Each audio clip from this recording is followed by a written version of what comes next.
Hey everybody, it's Stephanie with Aroma Mama, and today I'm going to be showing you how to make your own DIY soy candle with doTerra essential oils.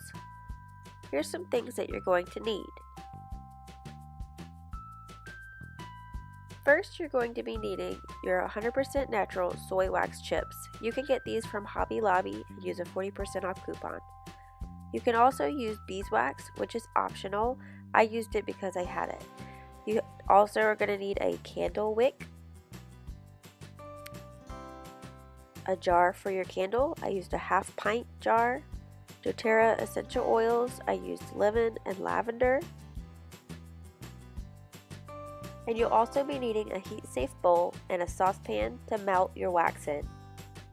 I ended up switching mine to my Pyrex measuring cup because it had a spout and a handle.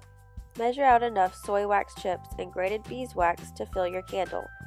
My jar could hold a total of 8 ounces, so I measured out 6 ounces of soy wax chips and 2 ounces of grated beeswax.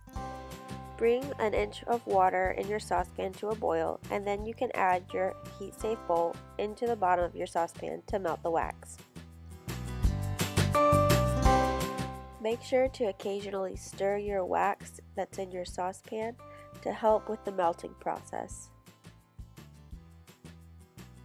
Once your wax starts to melt, you can take your candle wick and dip it in your melted wax and put that into your jar to kind of glue that candle wick down into your jar.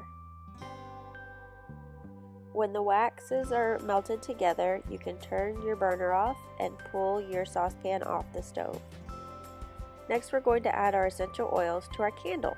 You can either add your essential oils into the melted wax, or you can add them directly into your jar.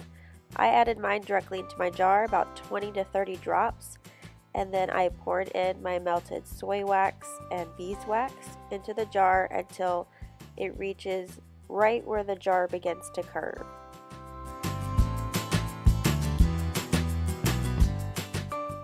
If you have any tiny jars laying around, you can take the extra melted wax that you may have and make yourself another small candle by, again, dipping that candle wick into the melted wax, putting that into your jar, adding your essential oils, and then pouring the melted wax into your jar.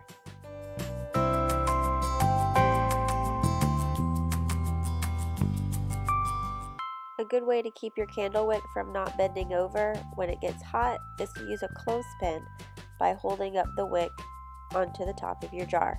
You just clip the candle wick into your clothespin and set your clothespin on top of your jar.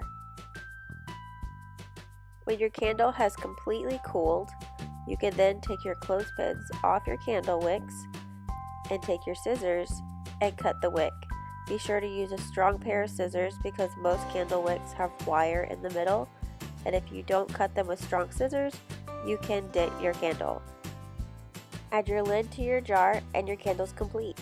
Don't burn your candle for the next 24 hours, but you can then add a tag or some dried herbs to your candle just to dress it up a little bit. Hope you enjoyed this tutorial. Let me know down below in the comments. Thanks guys!